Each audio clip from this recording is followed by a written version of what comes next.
The war in West Asia is set to enter week 2, and the cost is rising.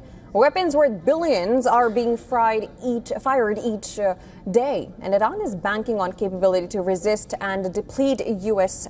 and Israeli weapon stockpiles, but on the other side boasts of an unlimited arsenal. Now, U.S. President Donald Trump claims his country has a virtually unlimited supply of key weapons.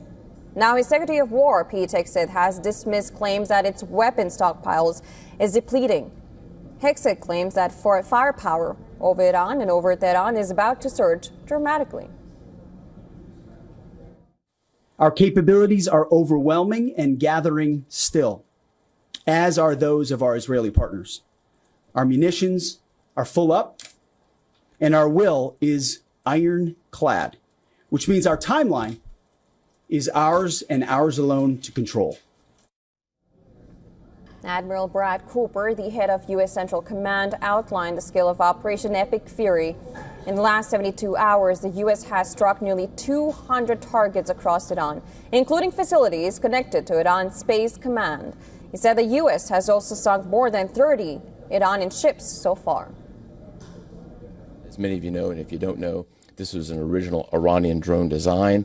We captured it, pulled the guts out, sent it back to America, put a little Made America on it, brought it back here, and we're shooting them at the Iranians. Cooper said that U.S. strikes have sharply reduced the scale of Iranian retaliatory attacks since the operation began. Iran has already launched over 600 missiles and nearly 1,400 drones. But Cooper says Iran's attacks are slowing down. Ballistic missile attacks have decreased by 90% since day one. Drone attacks have decreased by 83% since day one. Having said this, we remain vigilant. Our strikes against the Iranian Navy have intensified. Cooper says the focus now is Iran's missile program. Israel has also announced a next phase in the campaign, saying 60% of Iran's missile launchers and 80% of its air defense systems have been destroyed. The president gave us another task: to raise or level Iran's ballistic missile industrial base. So we're not just hitting what they have, we're destroying their ability to rebuild. And so as we transition to the next phase of this operation, we will systemically dismantle Iran's missile production capability for the future, and that's absolutely in progress.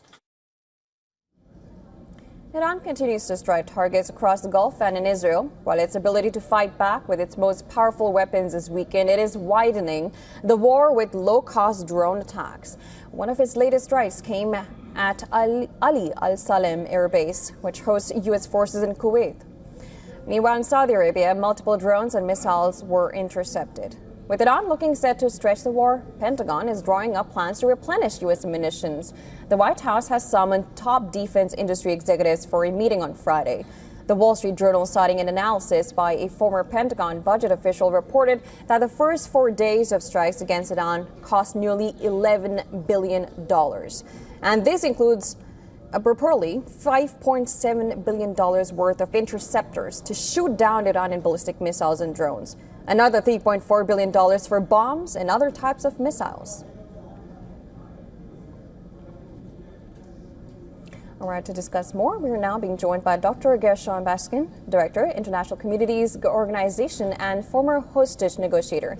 Dr. Baskin is the founder of the Israel-Palestine Center for Research and Information, and he was one of the negotiators and the person responsible for the secret back channel between Israel and Hamas that successfully negotiated the release of Israeli abducted soldier Gilad Shalit. Thank you so much for joining us on the broadcast. I appreciate your giving it time.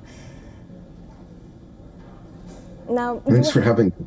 Absolutely. Now, you helped create secret channels with Hamas that led to the release of Gilad Shalit and also conveyed the U.S. truce plan to Hamas. In a crisis like this, our back channels, we're talking about right now, the West Asian scenario right now, are back channel negotiations still possible between Iran, Israel, and the U.S.? They probably are, but not yet. There needs to be the timing figure counted in when both sides are looking for a way to end the war.